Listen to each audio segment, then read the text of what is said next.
Good evening, everybody. How are we doing? I see that Max is sleeping. Oh, hold on. That was bad. But yeah, I see that you're sleepy, Max. But I understand the whole thing about going to sleep, taking a nap more like, and fucking up your entire sleep routine. Cause that may happen to me eventually. My French class my French professor was late today because he overslept actually. So we had like 20 minutes of class and then he was like, "Can we schedule for tomorrow?" And that just means that I'm gonna have to get up at like 8 a.m. 3 times in this week. So that's fun. You only slept 4 hours. Why? Why would you do that to yourself? Then again, I have insomnia, so I'm not one to talk. But yeah, how are the rest of you doing, huh? I see a bunch of people here. Speak.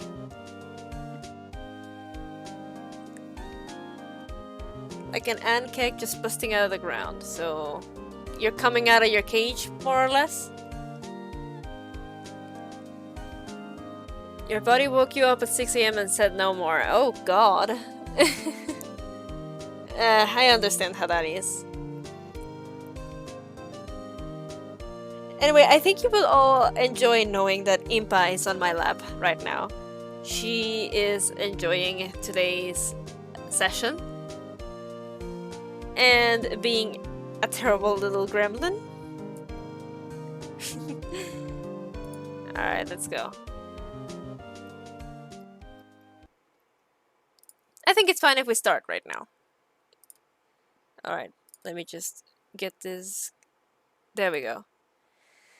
Okay, so Rise from the Ashes. Rise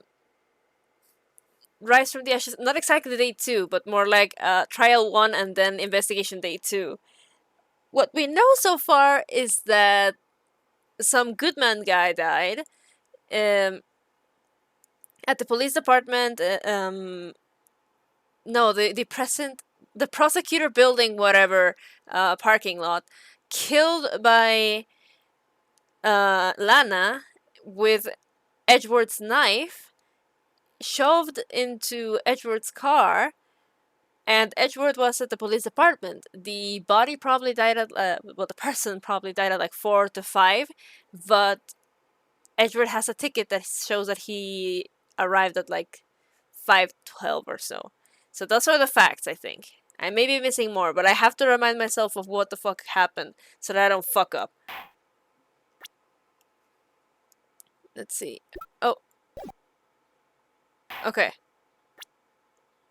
There we go. Jeez, I almost fucked that up, huh? Okay, from chapter start. Let's go.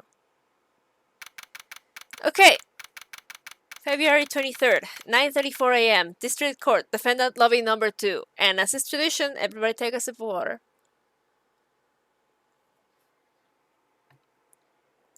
Hi, Van, by the way.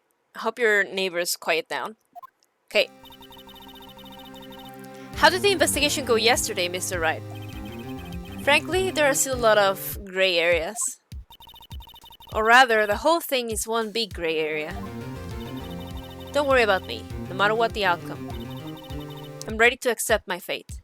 Who are you covering for? I believe in you, sis. Mr. Wright, let me offer you a word of advice. Yes? A defense attorney should never believe their client. The defendant is called to trial because they are suspected of wrongdoing. Never forget that. Mrs. Sky, you remind me a lot of Mia. But there is one decisive difference between you and her. And that is? You're not a defense attorney. I believe it's almost time for the trial. Good luck, Mr. Wright. She's covering for someone. My first trial without a Fae helping me. No one's gonna bail me out this time. I'll be alone in there.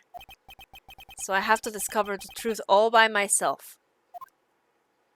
I miss Maya, actually. Let's do it, Mr. Wright. I'll be with you the whole way.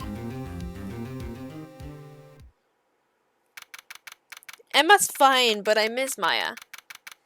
February 23rd, 10 a.m., District Court. Courtroom number 9. Hello, Edgeworth. The court is now in session for the trial of Mrs. Lana Sky. Speaking of Lana, I want all of you to tell me who caught the pun in the stream title. Because it's not an easy one. Like, it's very obvious, but it's not an easy one. Tell me your answers. The defense is ready, Your Honor. The prosecution has been ready for a while, Your Honor. Edgeworth. I haven't been in court since Edgeworth's trial. It's been a while now. I hope that personal feelings will not be part of the proceedings today, Mr. Wright. I would choose the path I think is right, regardless of what those around me might say. The judgment to be made here is in our hands, not those of anyone else. Very well, Mr. Edgeworth. Your opening statement, please. Chief Prosecutor Lana Sky has committed an unpardonable crime. Not only this, but she was rash enough to commit it in the prosecutor's office lot. Wow, he's much more forceful in person. I suddenly feel like confessing to everything. However, she will now pay for her rashness with her life. There was a witness to her crime. A professional witness. Well then, call your first witness, Mr. Edgeworth. The prosecution calls its first witness, Mrs. Angel Starr, to the stand. The cough-up queen.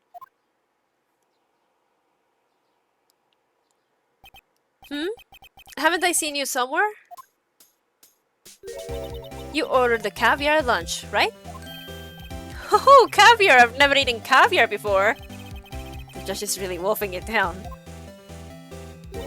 And for you, I have a fiesta bowl.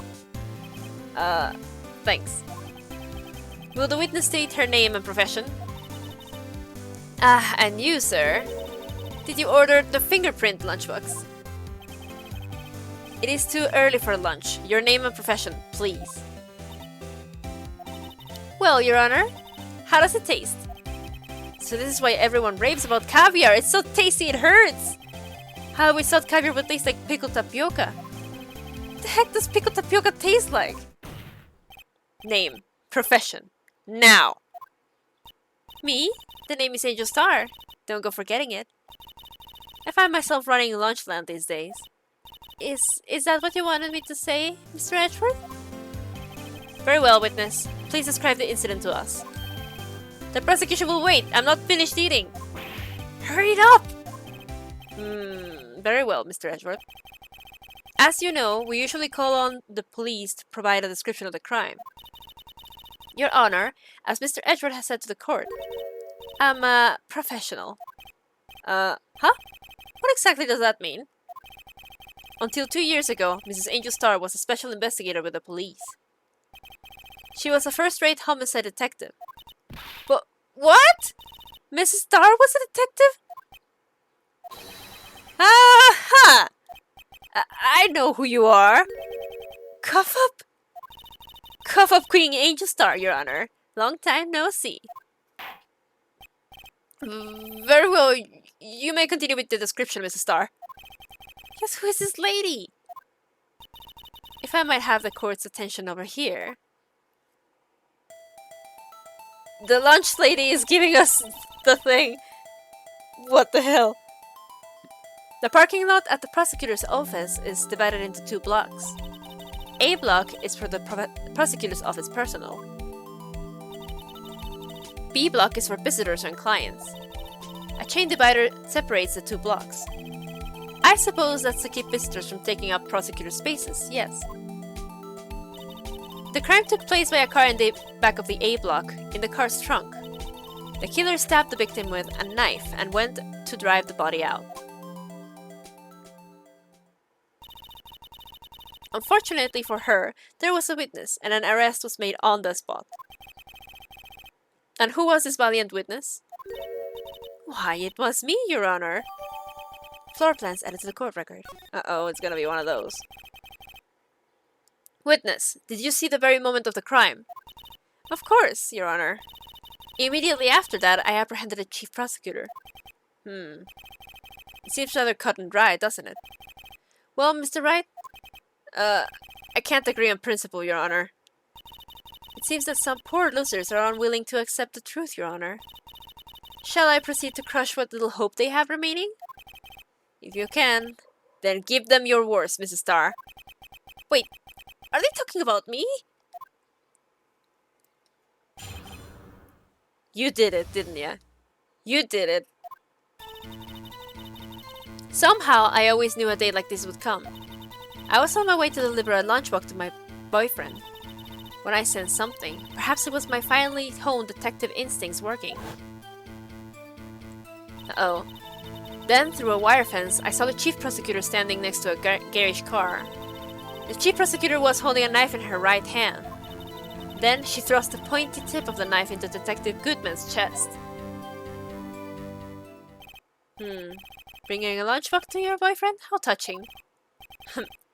As you can see, there is no room for doubt. The key point of your testimony seems to be nothing other than the point of the knife which you saw being stabbed into Detective Goodman. So, how does it feel to be so utterly crushed? I'm still thinking about that. It's merely a flesh wound, Mr. Wright. Very well, Mr. Wright. You may cross-examine the witness. Let's do this. The hand that got cut up, I think it's her right hand. Somehow I always knew this day would come. Hold it! How did you know? I respect the prosecutor's basic abhorrence of a crime. Yet their methods are ugly and twisted. Twisted methods will always lead to tragedy. The lunch lady's uniform opinion is duly noted. Given that they are used to erasing inconvenient evidence at their whim, killing of a detective that knew too much is merely an extension of that. Mrs. Starr, do you have something personal against prosecutors? I felt that I had found my dream job when I became an investigator. And if I hadn't been laid off by those prosecutors over there, I'd still be one. Laid off? She was fired. To me, prosecutors are nothing more than worms. That said, I am a pro, as you know. My testimony is unbiased and flawless. Very well. You may continue, Mrs. Starr. Hold it! This boyfriend, he's a detective. Not that boyfriend, the security guard. That boyfriend? You have several? Yes. This boyfriend, that boyfriend, and the other boyfriend.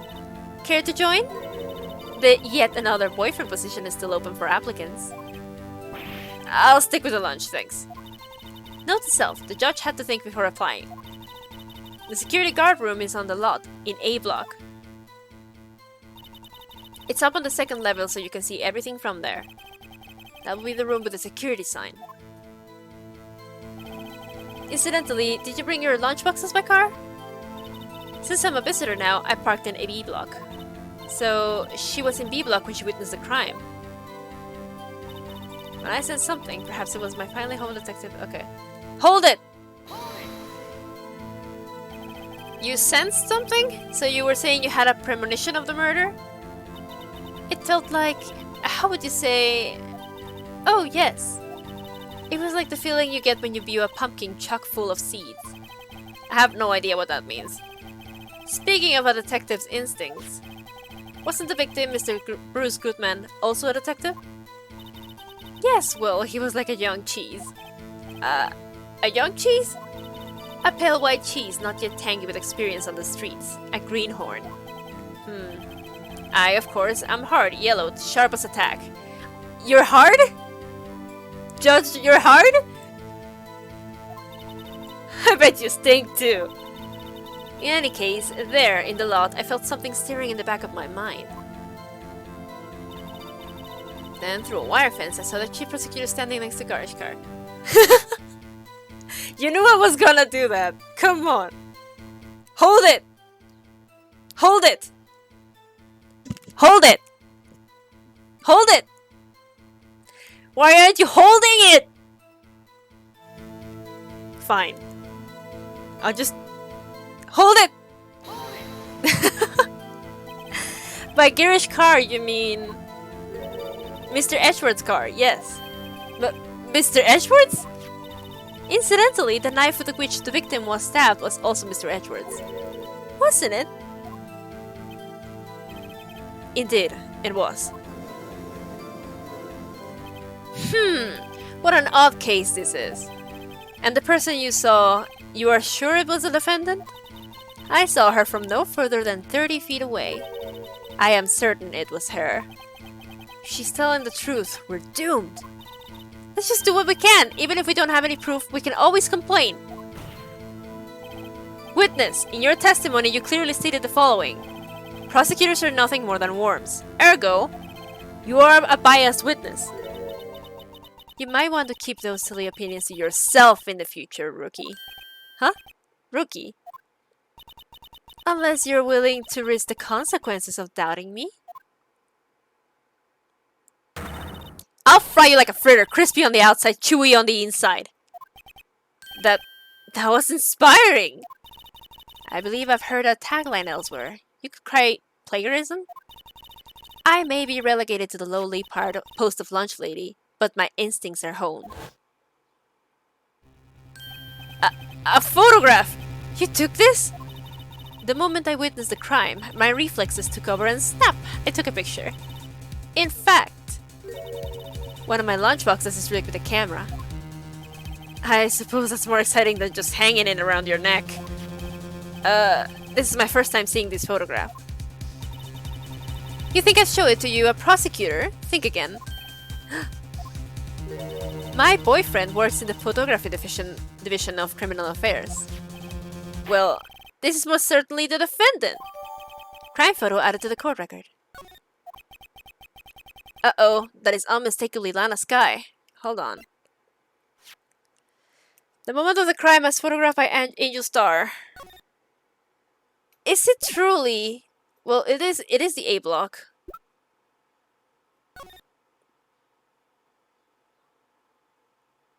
And it's near the wall.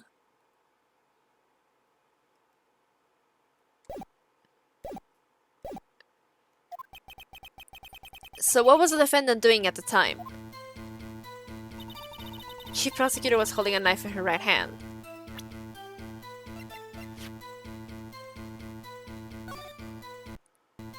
Traces of the victim's blood. No prints. Why are there no prints?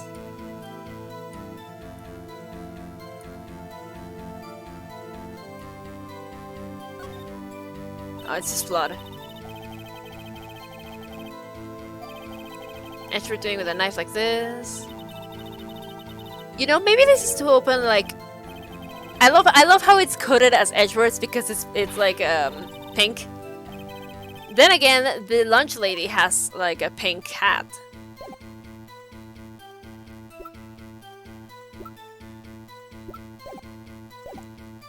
Let's see here. Hold it! Tell me more about this knife that the suspect was carrying. Well, I'd say the blade was about 10 centimeters long. Is that right, Mr. Edgeworth? It is your knife, after all. That's about right. Prosecutors are, by nature, well-versed in the location of a man's vital organs. I'm sure it was easier than boiling an egg for my egg salad surprise set. You can't testify as to her ability to kill an egg, I mean a person. Perhaps a chicken salad set would have been a better metaphor? So, the defendant was holding a knife. What then? Then she thrust the pointy tip of the knife into Detective Goodman's chest. Hold it! Wait. Good thing that didn't work. Okay, it says chest wound. Wound was caused by a 12 centimeter knife. Single stab wound was found.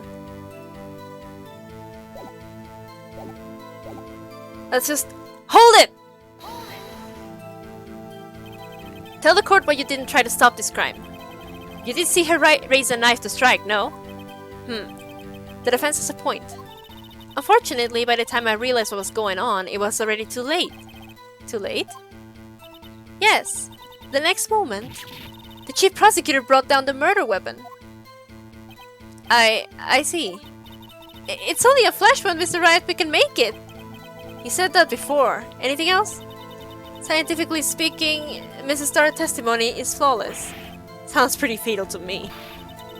What do we do? Is this it? Is my sister guilty? Let's just keep our heads cool and press the witness a bit, shall we? For some reason, having her panicking next to me makes me calmer. Don't smile like that. Smile like that. Okay.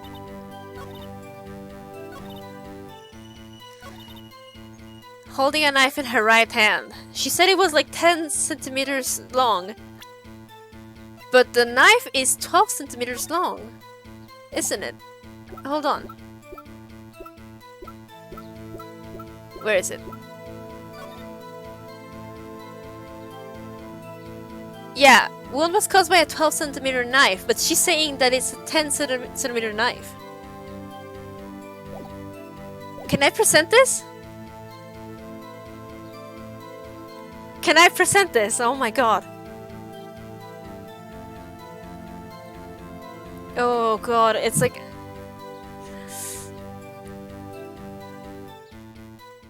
Objection! Nope. No. They aren't, are they? To seek the facts over before making accusations. Okay, okay. I was onto something though.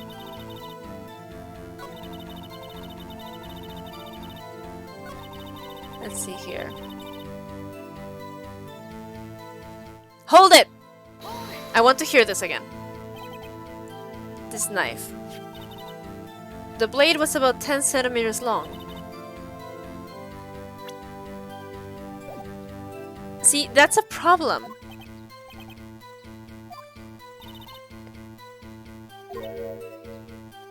Sure, it was easier than boiling an egg, yeah.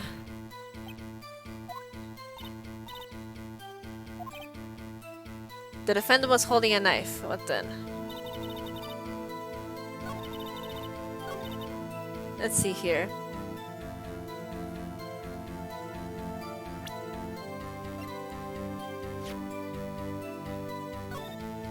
So, she was standing next to a car in A block.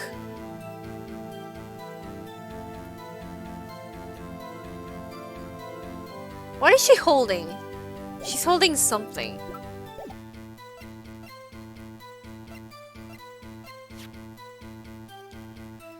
Victim's memo 675, no, 7S 12-2.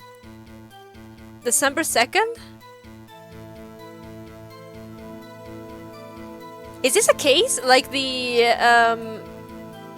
what was the other one? The DS6 case?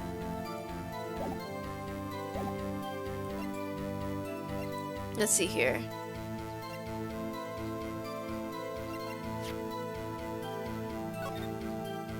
$512. Yeah, like DL6. It sounds like it might be another another case like that. Like, yeah, you see what I mean, right? Like 67S 12-2. That might be another case, no?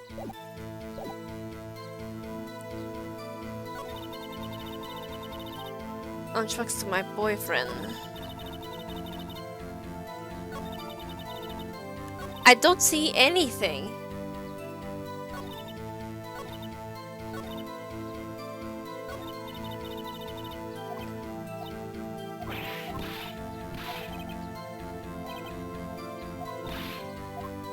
What is it? What is it? Okay, let's do it again. Where is the press? There it is. How did you know?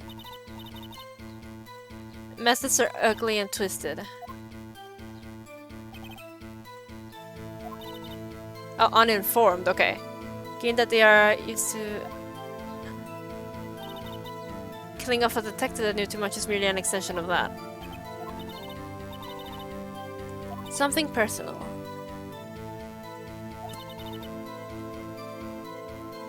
So she got laid off.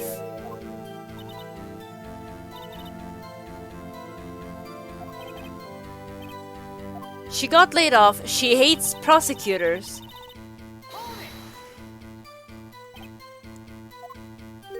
She has several boyfriends. One of them is a security guard. He wasn't the security thing. Like, here. The security room, which is in an A block, but she was in B block. So through the wired fence, here, she saw that. It is pretty flawless. Wait, what about the phone?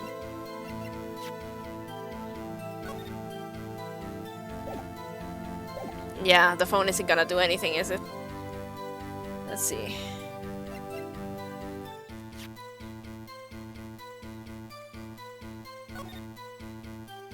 Is there anything behind this? Name and ID number. Detective Bruce Goodman, 5842189.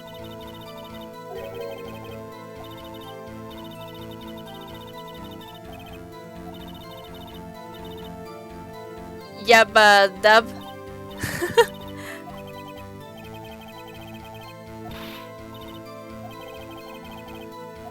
Okay. Well, we haven't seen that and I didn't voice it, so... Is there nothing else back here? Can anyone give me a clue? I am severely lost. Yet another boyfriend is open. The security guard room is in the lot in A block. The second level, as you can see, so you can see everything from there, except for the wall, can ya? Like, the wall is covering that. Parked in B block. She was in B block.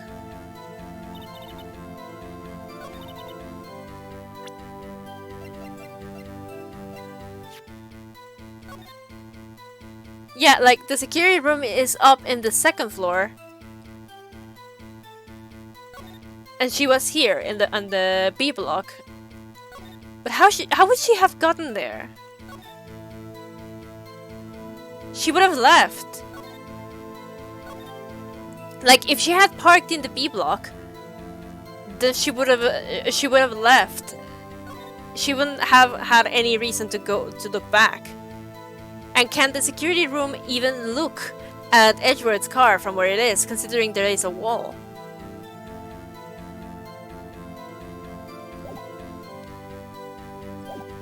I can save here, right? Yeah, let's save it, because I am definitely not feeling confident about this. Suspending game. Oopsie. Okay, continue. From save point, yes. Let's see here. Objection? Ugh. I'm already burning through these. Can you guys give me a hint?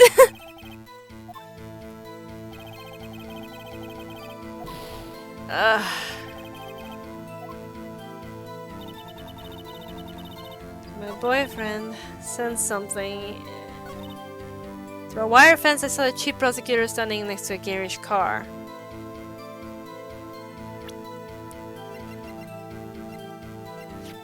She does have this photo.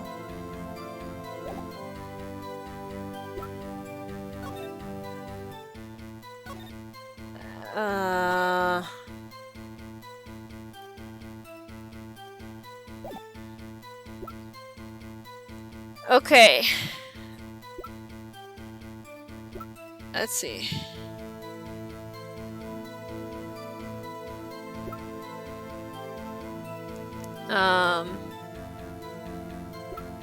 Click on the picture again. Oh, the picture of Lana. She isn't. Like, she is in the A block. We saw that in the when we went there. When we went to the actual place. The car is right behind there. Take another look at that crime scene photo. I am looking at it.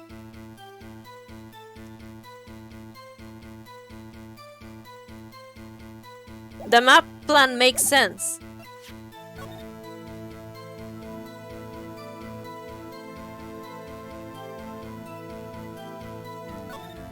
If you are trying to make me cross-reference the map with the photo, the location actually makes sense. Yes, it does, because if there is a chain link fence and you are looking at the car, which is up there, you are seeing the wall, and the A block thing was right above the car. The security room is too far up, though. I'm not sure if they would have been able to see anything with that wall. But the chain link fence, you could see stuff past it. But yeah, I don't see a knife in her hand either. I was like, is she holding a knife or what is she holding? No, I don't think she's holding a knife. I think she's holding like a bag or something. And her hand kind of seems to be already, like, injured. Through a wire fence, I saw a cheap prosecutor standing next to a garage car.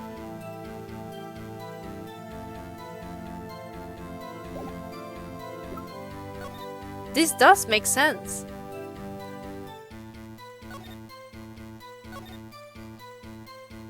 Present the crime scene photo. Where do I present the photo?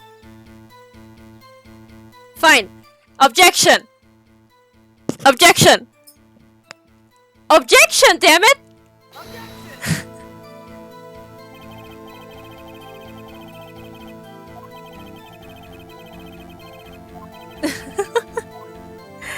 I guess we're doing this the hard way.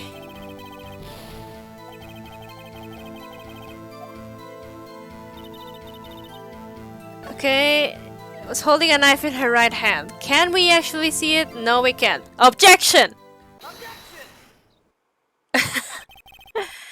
And you witnessed this. You saw Mrs. Sky stab the victim with the knife. As I've already said, yes. I swear on my finest salmon swirl lunch. I'm sure that is a fine lunch. But isn't that odd? Look at this photograph. This is a photograph you took of the very moment of the crime, is it not? Then why is Mrs. Sky not holding a knife? Yeah, I was like, she's weirdly not holding that. Ahem. Mr. Edgeworth, your thoughts? Objection. Let's be a little more careful with our evidence, shall we? It is you that needs to be more careful, Mr. Wright. What do you mean, Mr. Edgeworth? This photograph was not taken the moment before the stabbing. This was taken the moment after the stabbing. How can you tell that? Blood splatter. Huh? See the dark crimson stain on the chief prosecutor's coat? It's a black and white photograph! Yes, it's hard to tell, but this could be blood. Well, Mr. Wright, I see no problem here. No problem, except you. Mr. Wright, are you gonna just sit there and take that kind of abuse? You got a better idea? Fuck it. Wait, that contradicts what the witness said in her testimony. Namely, that she took the picture the moment she witnessed the crime. Well, it seems I was slightly unclear. My apologies. That's it? If you run out of lunch, you order seconds. Problem solved. If you don't like it, try ordering the jumbo-sized lunch from the get-go. Good advice. I'm not sure I understood it, but good advice. I didn't have the time to stop her. Prosecutor Sky was cold, calculating like a robot. She killed without pain or remorse. It was a premeditated murder. Premeditated? How do you know? Look at the chief prosecutor's hands in the photograph. Well, are those gloves? Surgical gloves made of thin rubber, most likely. Why would she have those on? If it was not premeditated, she would not be wearing those gloves. Wah! These gloves do seem to tell a tale of premediation. Premeditated murder. A serious offense. Witness, add this to your testimony. The murder was planned. The rubber gloves prove it. Hold it! What if she was just in the habit of wearing gloves? Like driving gloves? The gloves were admitted as evidence when the defendant was arrested. They were rubber gloves of the kind of used for autopsies. In other words, when the chief prosecutor came to the crime scene, she came to the murder. It's the only possible conclusion one can make. Everything was planned. It was a premeditated crime. Premeditated. Ah! Impressive. I'm sorry they took you off the force, Mrs. Starr. This is bad. She's got them thinking this was all planned. She can prove this claim. The trial's already over. Gotta think of a way to show that this wasn't premeditated. It's only a flesh wound, Mr. Wright. We can make it. You said that before. Anything else? Okay. This is the worst case ever.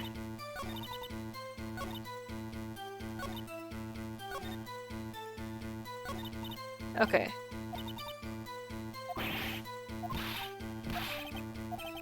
So, the murder was planned, she says. And she had gloves. Gloves. There's gotta be something.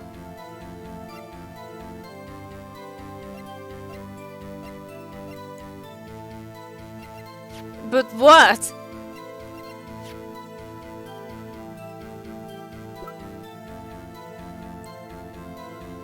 She used Edgeworth's knife where she found it. It was in the toolbox. That's true. You know what? Fuck it. Objection! Objection! Witness, do you know what this is? Are you trying to test me? I sell lunchboxes for a living, you know. That's a knife. The knife. The knife that was in Mr. Edgeworth's trunk. Indeed, it is my knife. What's with this case? The bloody murder weapon and a red car, all belonging to the prosecutor there. The defendant is the chief prosecutor for the district, right? Mommy, are prosecutors bad people? What the fuck? The defense has a request. We ask that the witness provide an accurate testimony. What's that, rookie?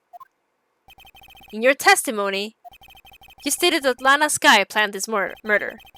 And that's why she was wearing those special gloves. Seems like a natural conclusion to me. Those gloves do indicate planning. However, why would she not also prepare the most important thing? The murder weapon. Oh. This knife just happened to be in the trunk of that car. Ladies and gentlemen, if you're going to plan a murder, you don't forget the weapon. You did it! Order, order, order! Great, now the tide is turning in our favor. Great show, Mr. Wright. My sister's as good as free. Don't you wiggle that finger at me. Right. I believe the next lunch you'll be eating is humble pie. What? I hope you weren't deluding yourself into thinking that the tide has turned. Not over such a trifling detail. But this shoots a hole in the whole premeditate. I hate this word. Premeditated theory. Bah! The prosecution could care less if it was premeditated or not. The only one who seems to care is that lunch lady over there. The defendant, Lana Skye, murdered a detective with a knife. That is the only thing the prosecution need prove. Nothing else. Very good, Mr. Prosecutor. I suppose you think you're clever now. But you know as well as I do that she planned on killing him. It was planned. If she wasn't, why would she have been wearing... I believe I'd like to hear your testimony again. Witness, please tell us only what you saw, not what you thought. How dare you! My powers of deduction are not to be underestimated. Really now. Let's do it. You better say something that's actually good this time. Take a sip of water. Lana's guide intended to murder Detective Goodman. That's what she called the victim all the way to the prosecutor's office. I'm sure the chief prosecutor had a grudge against the victim. Here's what I think happened. Angel, look at her hair. She has hair that's similar to Lana's. She probably pushed her hair up a little bit so that she would look like her and staged this whole thing. There is probably someone who was involved in this, like someone else. Nothing else could drive that human machine to plunge the knife in again and again. Ma'am? The victim was summoned from the police department to the prosecutor's office. It does sound a lot like premeditation, doesn't it? So if I order a pizza, does that mean I'm planning to kill the delivery boy? In any case, the defense may now cross-examine the witness. I'll get to it, I promise. But I want to hold it here the whole time. Hold it! You've said that, but you haven't told us how you know. That's what I'm about to tell you, rookie. I believe what she just said was a mere prelude to the story she's about to tell. Try not to interrupt her again, rookie. Never interrupt a storyteller. It's like pulling a bun out of the oven half-baked. Something's half-baked here, alright, and it's you. Try not to confuse the defense witness. They're not very quick on their feet. Now, why did you believe the suspect had intentions to murder the victim? Her actions speak for themselves.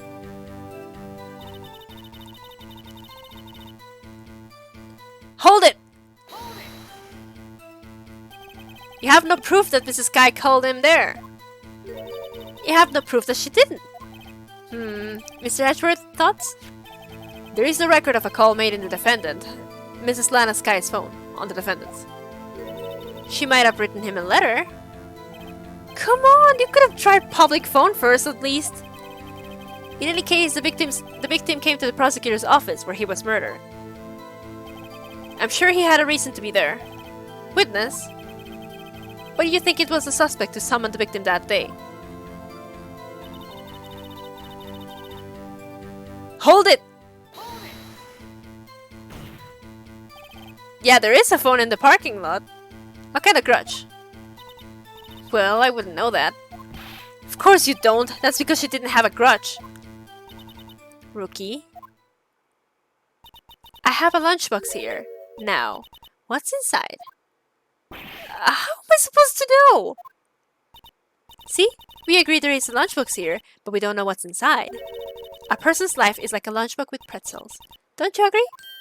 I get it. That's why my lunch was so salty. The judge isn't very good with metaphors. The suspect had a grudge against Detective Goodman. Will you tell us your basis for thinking this? It's simple.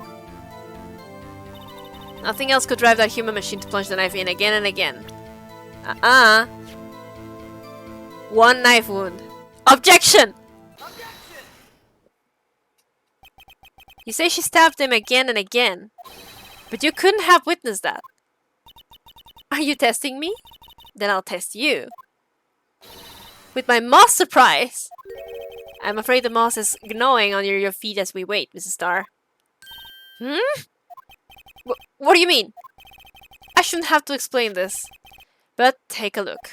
The autopsy report states that death was due to a loss of blood from one stab wound. Aha! You're right! Good show, Mr. Edgeworth.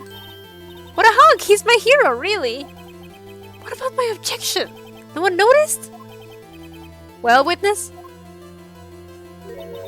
You got the crime scene set, right? Oh, thanks.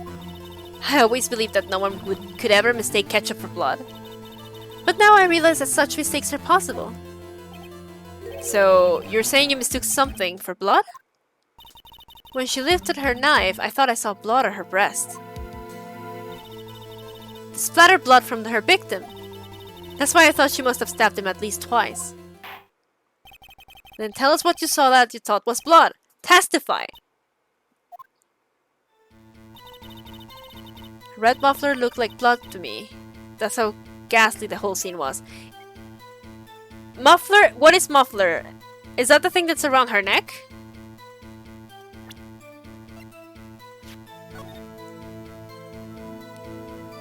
Because if it's the thing that's around her neck, she's not wearing it here. Muffler's like a scarf. Okay. Okay, well... Objection! Mrs. Starr, I demand an explanation. The witness is clearly not suited for detective work. What? The suspect was not wearing a scarf or muffler of any kind when she stabbed the victim. And you proved it yourself. With this photograph. Huh? But that can't be! Only a true professional could be so clueless. I'm sure you'll make a good lunch lady, have no fear. Harsh words, but good. In the end, Mr. Edgeworth prevails. What was my objection? Chopped liver? But it was there, a scarf. No, not that, but something red, really. Well now, where were we? The witness has given us an entertaining interlude. Now back to business. What? Very well, witness. Continue your testimony. You saw the crime and apprehended the suspect. Tell us about that. Very well. I do remember some things accurately, at least. Ultimately, we couldn't shake the most important part of her testimony. The most important part? The part where your sister stabs the victim. This next testimony might just be the moment of truth. Let's go. After the murder, the suspect attempted to run behind the partition off to her side. I quickly caught her, explained her rights to her, and arrested her on the spot. Ah yes, when I arrested her, she mentioned the muffler. That's what had me confused in my earlier testimony. The chief prosecutor made to escape, but against Angel Starr, resistance is futile. You're... No! No, she couldn't have arrested her! No! You can't get behind... You can't get through there!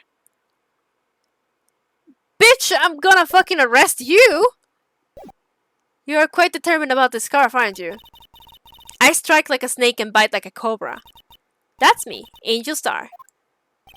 That wasn't a very good metaphor. First of all, a cobra is kind of a snake. Don't bother me with the details unless you want to get bitten.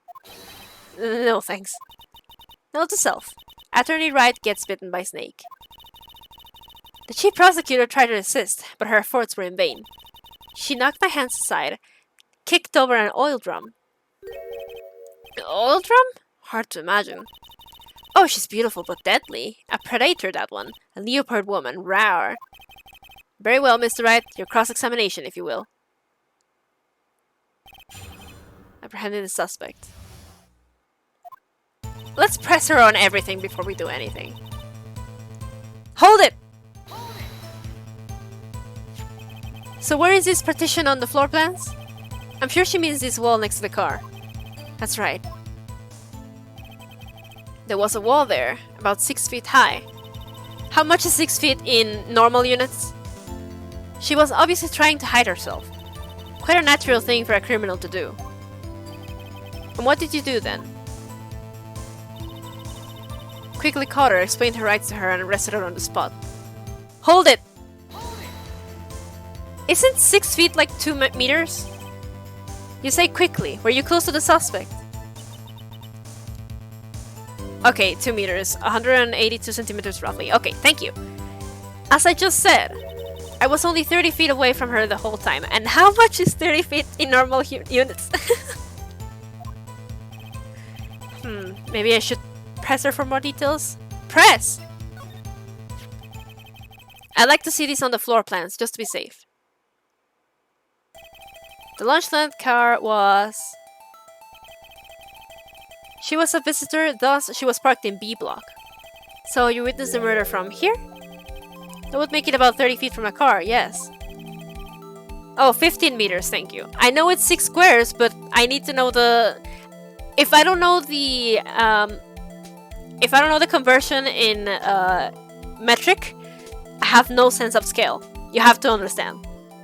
Is that correct, Mrs. Starr? Yes, that's right. But there was a chain link fence in front of you. I went over it, of course.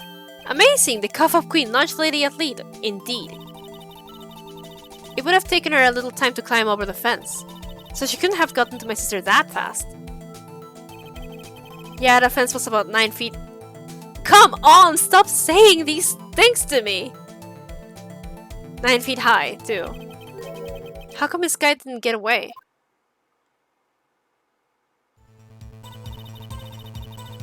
When I arrested her, she mentioned the muffler.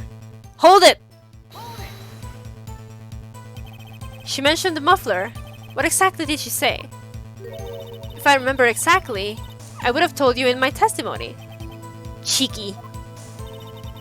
Anyway, all I heard what her say was the word muffler. Just that one word? So, what you heard wasn't the suspect talking to you, but someone else? Yes, the chief prosecutor was talking on her phone. Her phone? You mean this cell phone? Ask. By phone, do you mean this cell phone discovered at the crime scene? Yes, ultimately. Ultimately? My memory. It's like a salmon heading upstream, you see. No, the Kurt doesn't see, Mrs. Starr. The chief prosecutor first attempted to use the phone hanging on the wall. On the wall? That's right. Near the car, there was an emergency phone on the wall. Apparently, it was out of order, and so she used her cell phone. Indeed, the emergency phone was out of order that day. Good witnessing, witness. Good witnessing? Whatever happened to good testifying? You should of course add this to your testimony. The things I do to please this rookie defense attorney. So often updated in the court record. She gave up trying to use the phone on the wall and just used her cell phone. Okay, so in the span of a few minutes, she has made it clear that she was not in the B block. She would have taken forever to climb. Lana would have gotten away. And the time that she tried to use the phone, she probably also... I don't know, that time frame doesn't make any sense.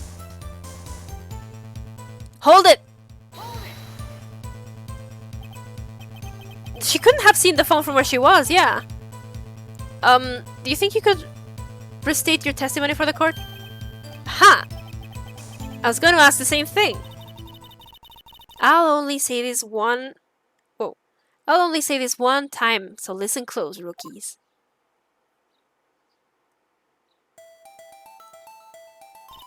The chief prosecutor stabbed the victim and then ran behind the partition. Then she picked up the emergency phone on the wall, but it was out of order. Yeah, she couldn't have seen it. So she pulled her own cell phone out of her pocket. And during that time, you climbed over the chain link fence. Then, when I boldly grabbed her arm, the chief prosecutor hung up her phone. And you saw her doing this. What is it, Mr. Wright?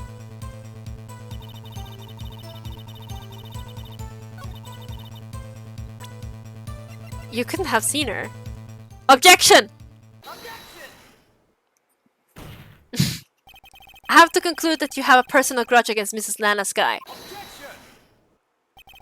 The witness is a former detective. Her testimony is unmarred by personal bias. Well, who would have thought you would be my knight in shining armor, prosecutor? You who, together with the chief prosecutor, kicked me out 2 years ago.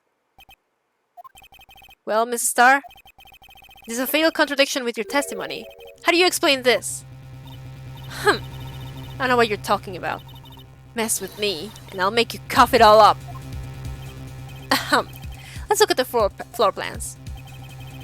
You said you witnessed the crime from this point. However, if that's true, you couldn't possibly have seen Mrs. Skye making that phone call. I believe you see what I'm getting at. The emergency phone was on the backside of this partition. If indeed you were in B block, you couldn't have seen it.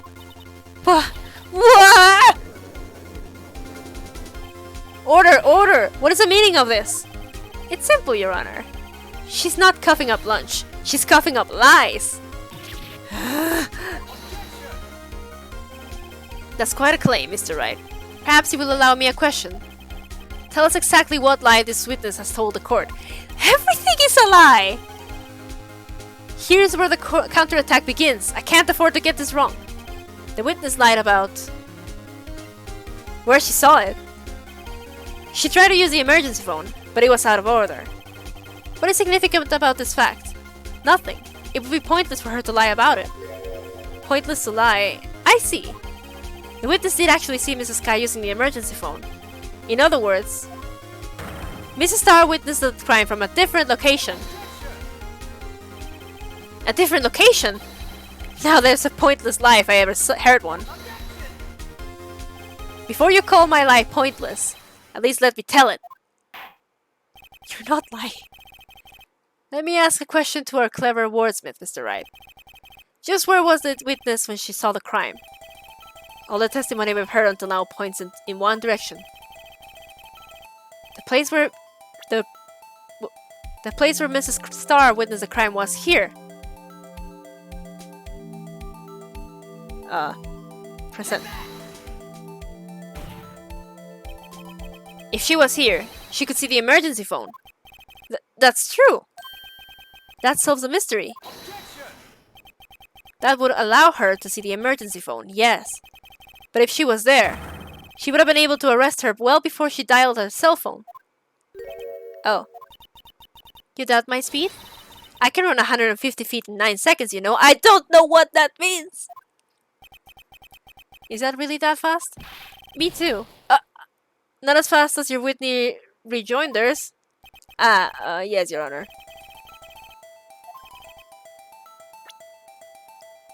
Okay.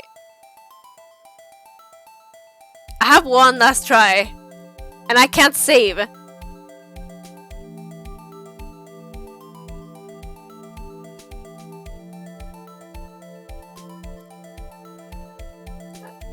It's gonna be real finicky, isn't it?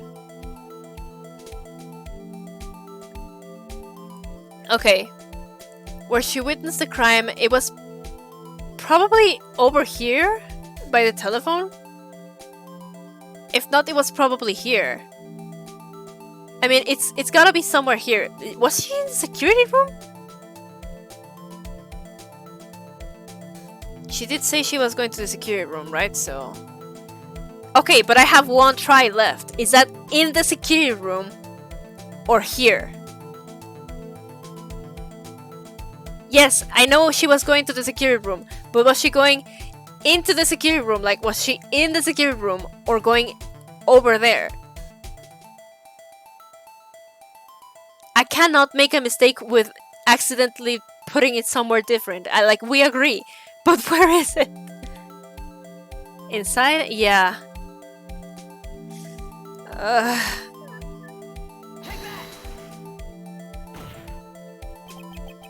This is the only place where she could have been. The security guard room. Indeed, the security room in the underground parking lot is well positioned. It's built on the second level, so you can see the entire lot. She would have been able to see the emergency phone from there. But why there? There are many other places where she could have seen the phone. Not in this case, Your Honor. The witness, not being part of the prosecutor's office, couldn't park in A block. The only place where she could have seen the crime and the back of the partition is here. I remember in your testimony, you said you brought a lunch to your boyfriend in the security guard room, yes? Well, Mrs. Starr? How many years have I been getting the better of men? To think that the tables could have been turned. Today, a man has got the better of Angel Starr. Order! Order! Witness! What have you done? You used to be a detective. You should know better. I'm not turning back. The guilty will be punished. And I'll do what I must to make sure justice prevails. The guilty? Is she talking about Mrs. Sky? Mr. Wright, doesn't this strike you as odd? Why did Mrs. Starr lie? It doesn't make sense. Huh? She could have just said she saw the crime from the security guard station. It wouldn't change anything. Exactly. This photograph tells all. It was a defendant who stabbed the victim.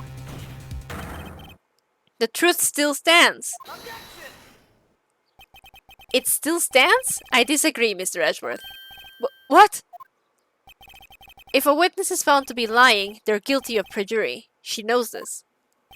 She wouldn't risk that without a good reason. So tell us what her reason was, Mr. Wright. Huh? Me? Who else? Mr. Wright, let's review what we know. The Starr witnessed the crime from the security guard station. But she lied and she said she saw it from B block. It must make a vital difference, but what? What would change?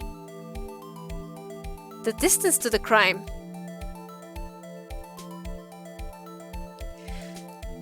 The angle view...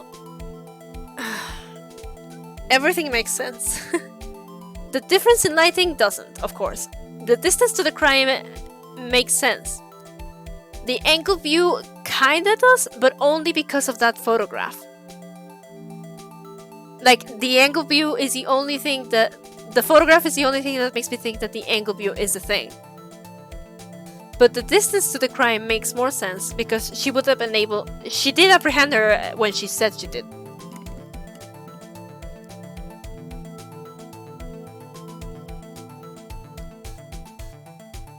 Distance to...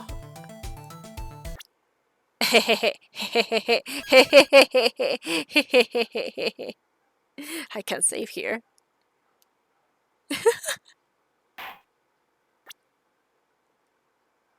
I didn't know that you could save in the trials, so this is the first time that I'm doing it, and I should have done this before, but it made for more tense stuff. The distance. It changes the distance between her and the scene of the crime. My condolences, Mr. Wright, but one look at the floor plans and it's quite clear. The distance between the scene of the crime and the guard station is 30 feet. I don't see how that would change what she could see. What she saw is not in question here. What matters is the time it would take her to reach the scene of the crime. Mrs. Starr, you witnessed the crime from the security guard station. Now, how long did it take you to go from there to the scene of the crime where you arrested Mrs. Sky? Well, witness? Yes? You ordered the squid wheels, right? The quality of my lunches has gone from low to inedible. I was bringing a PB&J sandwich. I was bringing a PB&J lunch with fresh boysenberry jam to my boyfriend. Boysenberry for the boyfriend. He wasn't in the station, so I waited. I witnessed the crime from the glass-stalled station. Glass-walled. And before I knew what I was doing, I found myself running towards the scene. But the door was locked. I couldn't open it.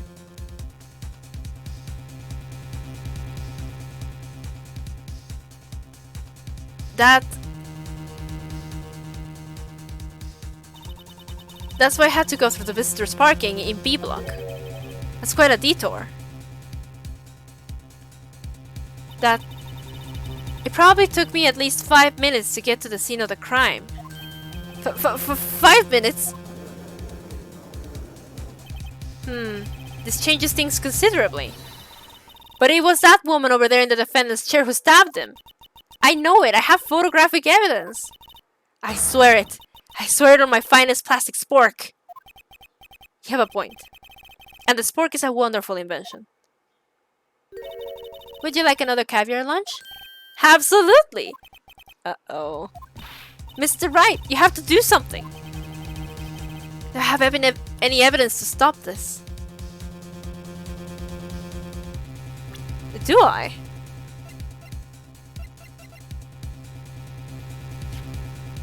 $5.12. Hour and a half.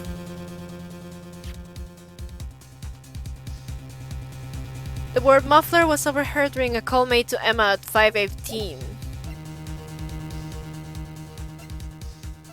When was he killed?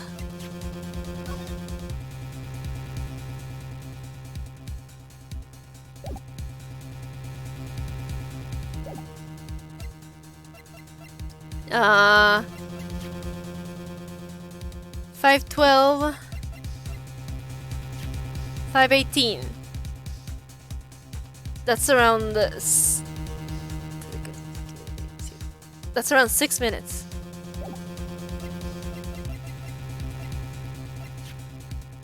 Entered the lot at 512. Yeah, like... I don't remember exactly when he died.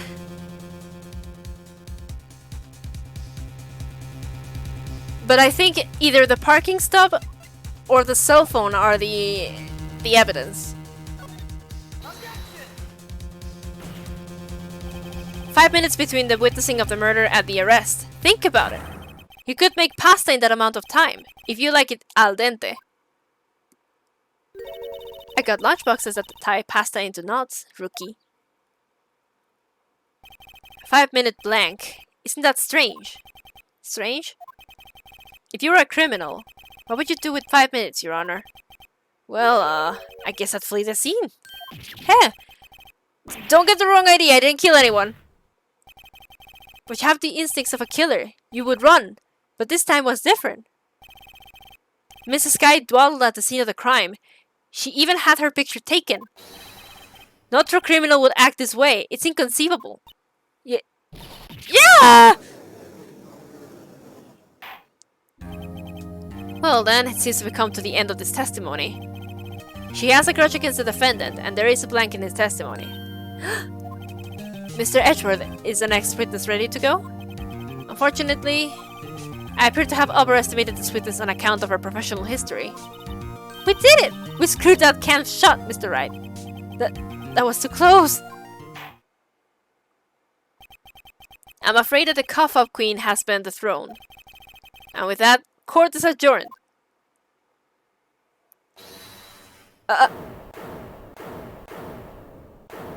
She did it? Mr. Edgeworth, you ordered the squid wheels, right? That's the one she tried to foist off on me. I prefer not to take the defense team's leftovers. Anything else to say? I might be able to save you. I have decisive evidence. But what was that? Is this another one of her trick lunchboxes? My apologies, but we have no further questions to ask of you, Mrs. Starr. Ah. Is this your jumbo lunchbox? Woohoo! A triple-decker! Out of deference to the witness's determination, I'll allow one more testimony. Let's hear about this decisive evidence. Like the Lunchland motto says, you won't be disappointed. What's she gonna pull out of her lunchbox this time? Okay. I should have mentioned those 5 minutes when I wasn't looking at the crime scene. And now, to the matter of the victim's shoe, did I not bring this up? 2 types of blood were found on the shoe. One was of course the victim's, and the other one was the defendant, Mrs. Lana Sky's blood. This shoe proves it. It's flawless, decisive evidence. Is it though? What? There was blood found on that shoe? Try Lunchland for all your lunch and decisive evidence needs. Witness, what's the meaning of this? Why is this the first time I've heard of this evidence? How does it feel? Simple, as I've already said. I don't trust you with evidence, Mr. Edgeworth. That's why I took the liberty of investigating this myself. And you had blood tests performed? Didn't I mention? I have 3 boyfriends in forensics. In any case, Your Honor, I can't accept this as evidence. What? You should know the two rules of evidence law, Mrs. Starr. Rule 1. No evidence shall be shown without the approval of the police department. In other words, this shoe is illegal evidence, at least for the time being. Is that right, Mr. Wright? It seems so. Edgeworth sure is celebrating. Not so fast, Mr. Edgeworth. Don't forget, I used to be a detective. As I mentioned previously, this shoe has already been tested by a member of the forensics department. As you can see, it was approved by the police department as of today. Even the general public can produce official evidence, Mr. Edgeworth. Is that right, Mr. Wright? It seems so. Edgeworth is looking pretty sullen. You could at least do this some evidence, lol. Really? The prosecution's complaints notwithstanding, it appears that this evidence satisfies the first rule of evidence law. Well, it seems you have yet another count against you, witness. Anything to ensure that the guilty are properly judged. Victims shoe added to the court record. Very well, Mr. Wright, you may cross-examine the witness. Let me look at that shoe. Let's look at this.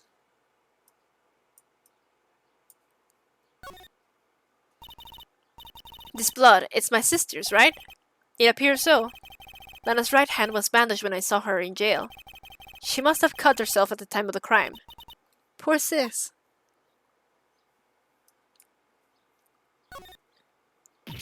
Ah, there's blood here too! On the sole of the shoe? It's got to be the victim's. He must have stepped in the pool of his own blood. All this blood, it's horrible. This blood might be an important clue. Huh. Let's see here. Decisive evidence. Hold on a second.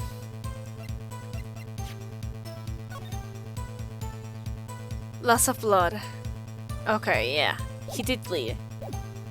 It would have been weird if he didn't bleed.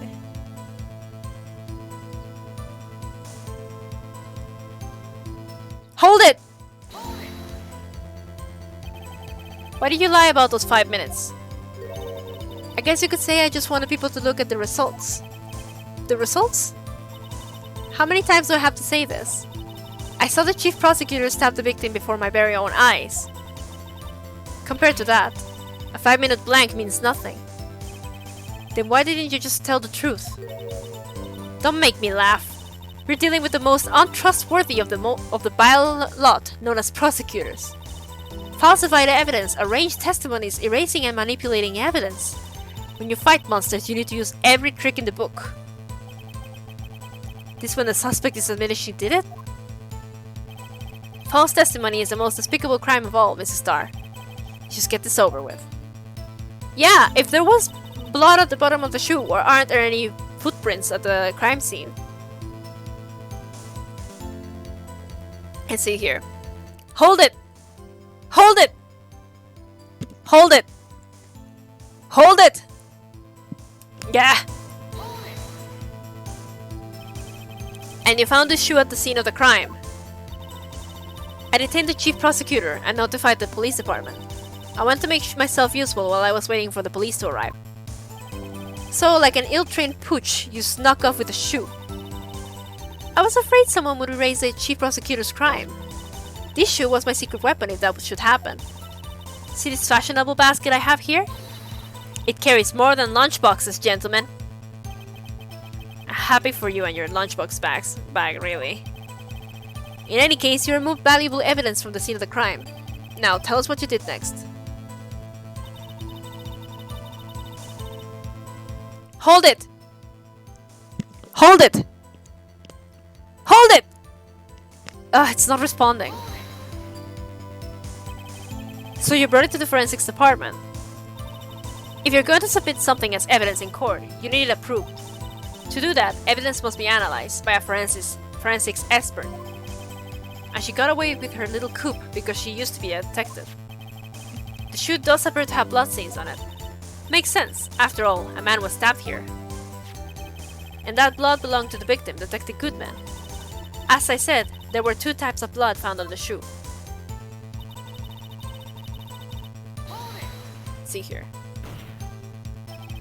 You can't say for sure the blood belonged to the victim with a blood test. You claim to know something about blood tests, rookie? Huh. Well, speak up! Well... Blood comes in 4 types, A, B, O, and AB. Oh no, it's an ABO fic.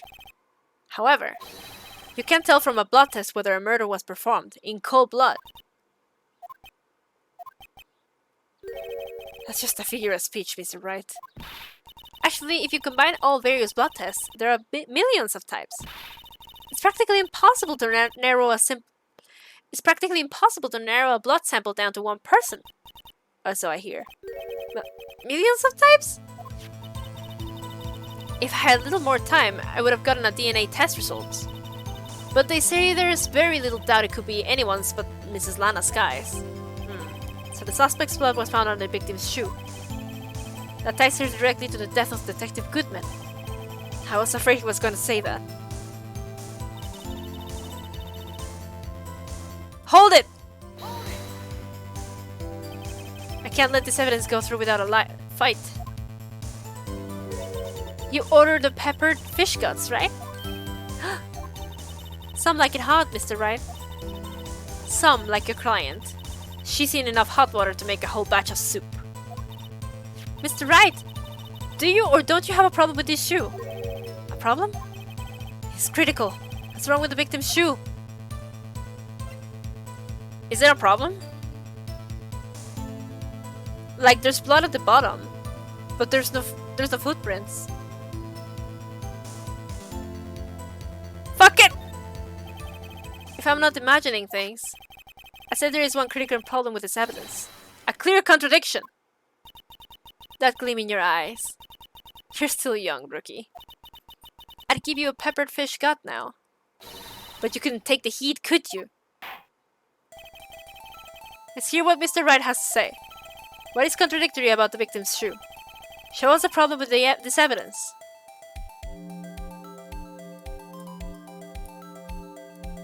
This is so weird.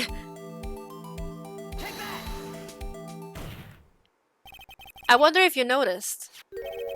There's blood on the bottom of the shoe. Don't mess with me, rookie.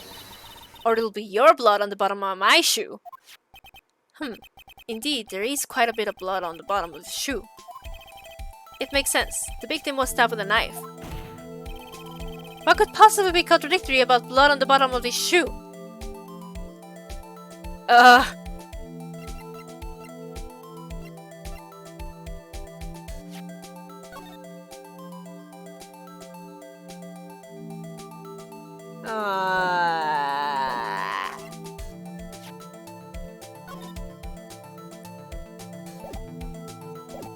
Yeah, there were no footprints.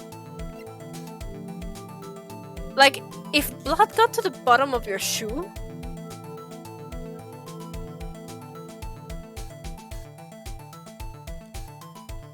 Yeah, there's not even blood on the floor. I can't save. But here, there is no blood here. The shoe is Goodman's, right? If he was stabbed, then he had no way to, like... How did he manage to step on his own blood?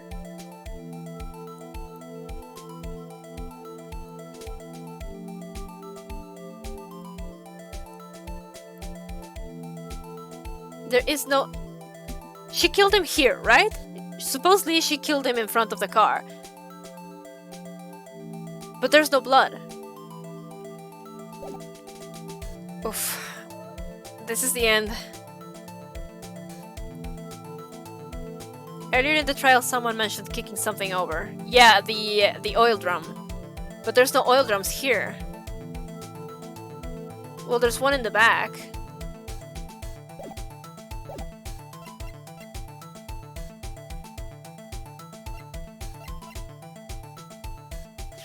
Like,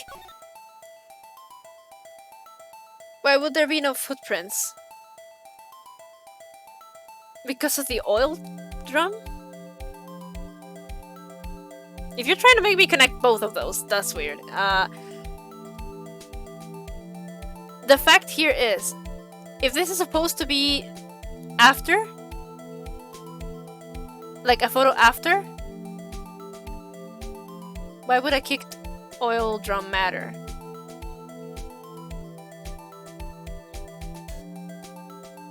Because then oil would have gotten on the shoe, wouldn't it? And then that would have that would have messed with the blood. Either way, I think it's the photo, because there is no blood there.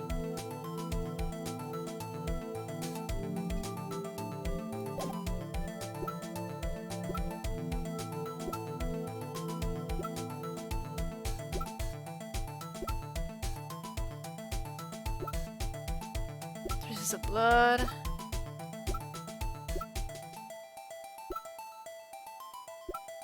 Yeah, like there's nothing else to prove anything. The photo is the only thing that makes sense because there is no blood here, and the oil drum isn't kicked yet. The problem is we have one try and I can't save here.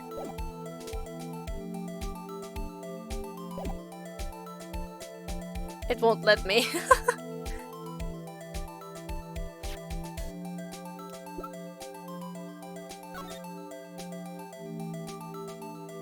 The oil drums were next to the car, but you can't see them there. And there's no blood here. Like, the photo makes sense because he died here. No, he died in this part.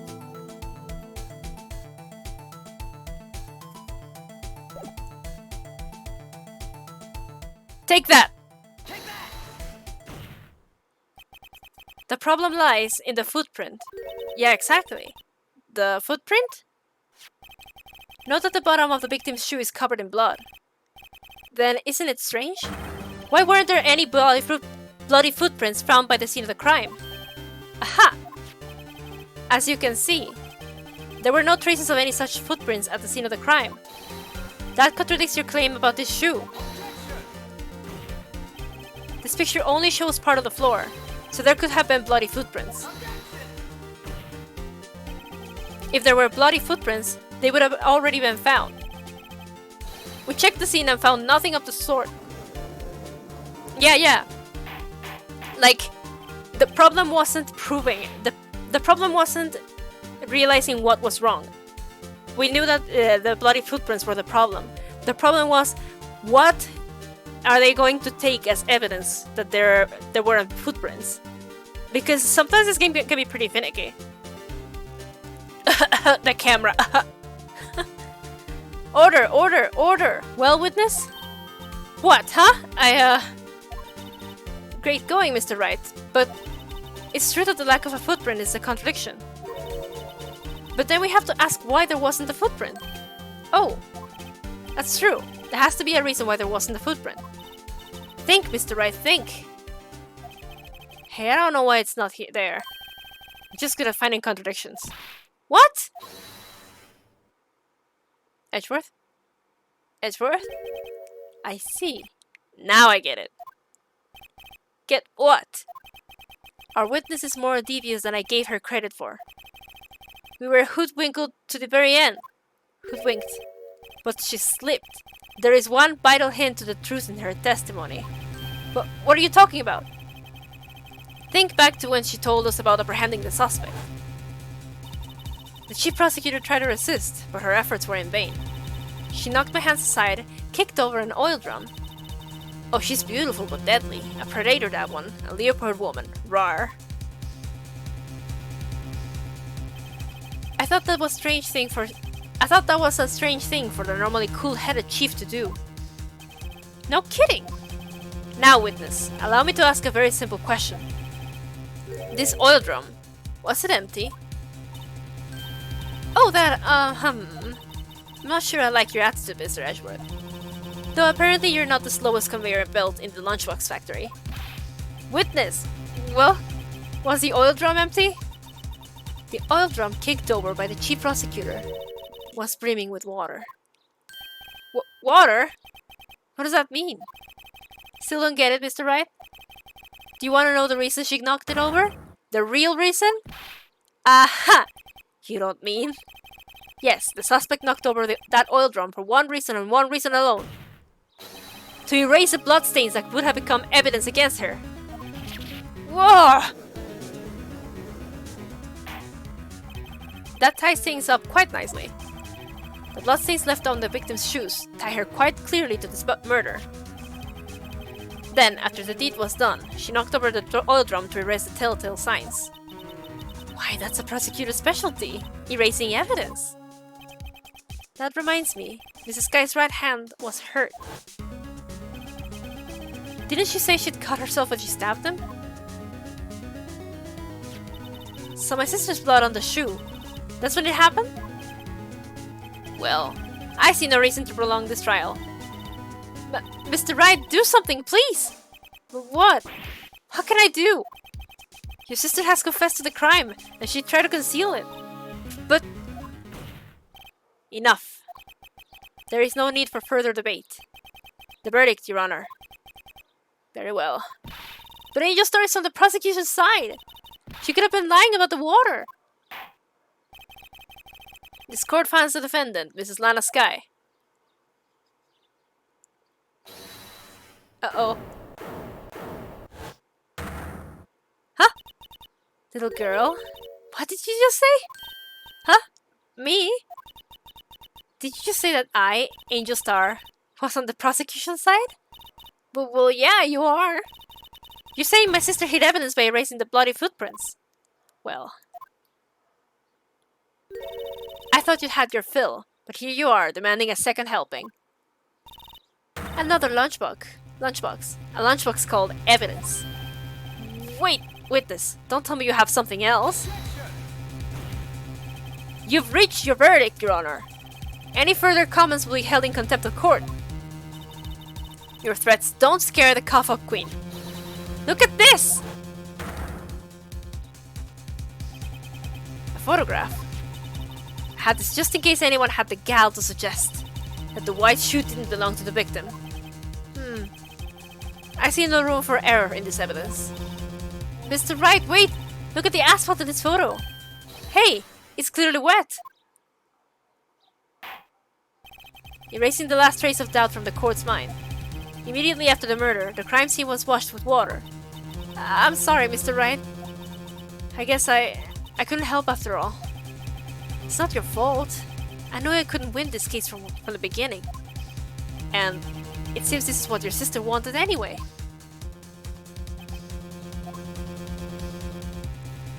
I'm sorry, Mia. Yeah, that photo's weird. That's something. But it's not in my evidence yet. Right, whether or not. Don't be so quick to throw in the towel. Get yourself up off the asphalt. Take another good look. Don't give up, not until the bitter end. This is the last piece of evidence. Very well, this time I'd like to declare a verdict for good. Everyone's waiting. Your Honor, wait! What is it with you people? Can't I hand down my own verdicts in peace anymore? Whatever it is, can it wait? No, it can't. Then it will be too late! Look at this photograph, Look at this photograph, the last one submitted. This trial isn't over until we give each evidence of Fuck my throat. This trial isn't over until we give each piece of evidence proper consideration. It's alright. You're saying there's a problem with this latest piece of evidence? Yeah, I'll think later. Yeah, there's a problem. Right or wrong. I've got to go ahead with this. I suppose as we've come this far, we should give every claim a fair shake. Very well, Mr. Wright. Will you wait a second, please?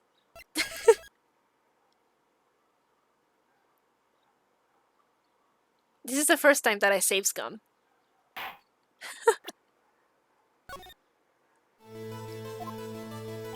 Show the court the problem in this photograph. Okay.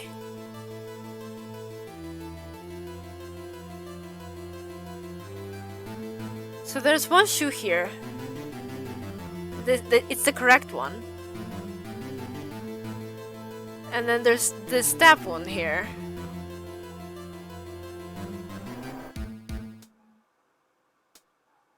But...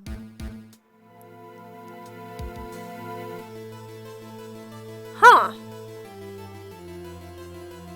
What the fuck? Line it up. Line it up, you don't want to fuck it up. The problem in this photograph is here. What's this? There's something poking out of the car's muffler. Oh, that's why she heard muffler. That's why that was such a weird word. I was like, muffler? Isn't that something from a car? Wait just a moment, Mr. Edgeworth. Your Honor? You just said muffler. However, I see no trace of a muffler or a scarf or any kind in this photograph.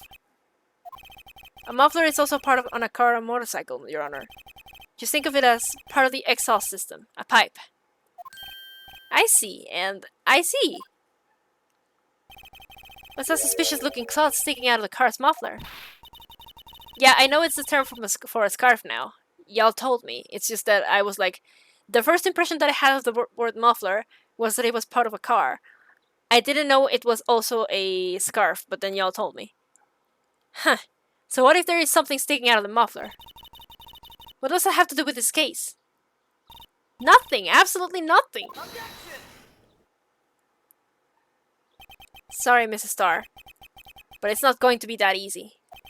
In fact, you've already told us why this is important to the case. You said as much in your testimony. What? Let's hear what Mr. Wright has on his mind.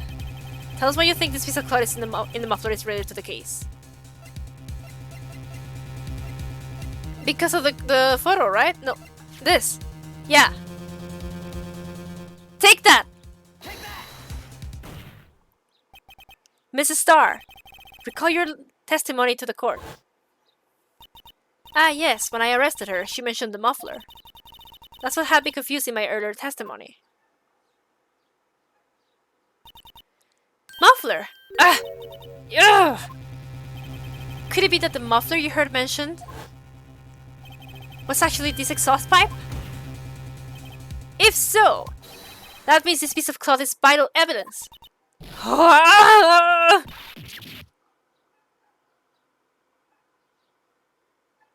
What did you do? Well, it seems we will have to suspend the proceedings. Suspend? She said sus. I find myself wondering about the piece of cloth. If we leave any question unanswered here, we do a disservice to the law. Have the car at the crime scene inspected at once, and bring me that cloth. The verdict will wait until after we've seen all the evidence. Agreed? I suppose so. Whew. That was close. But we made it. At least for now. The court will adjourn for a 30-minute recess. It's lunchtime after all. He's still hungry? 30 minutes? To be continued. Good God, okay, I need to stop. My throat hurts. Oh God.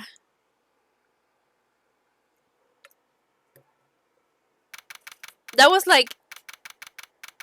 That was both difficult and not. Like, she just keeps throwing curveballs. It was like, stop it already. You're worse than Edgeworth. But yeah, I need to stop. My throat is hurting me so bad. So that was the first day of the trial. And we almost fucked it up. We spent that entire time on one life. And shit, it's bad. But hopefully from here on, things get a little bit clearer and we get to actually do things without fucking it up like that. But yeah, that's gonna be it for me now. No stream tomorrow, it's Wednesday, I have a day off, but I have class, so that's gonna be bad for me, so send me kitten images so that I'm happy. But other than that, yeah, that's it for me. I'm gonna get some water and a snack or something, and God, you can actually hear my throat actually dying. And yeah, alright. We'll be back on Thursday for Parasite Eve, and that's gonna be day 5, which is very long, so get some snacks for that ready. Yes, I will rest. Thank you all for coming, hope you enjoyed, and see you on Thursday. Bye bye!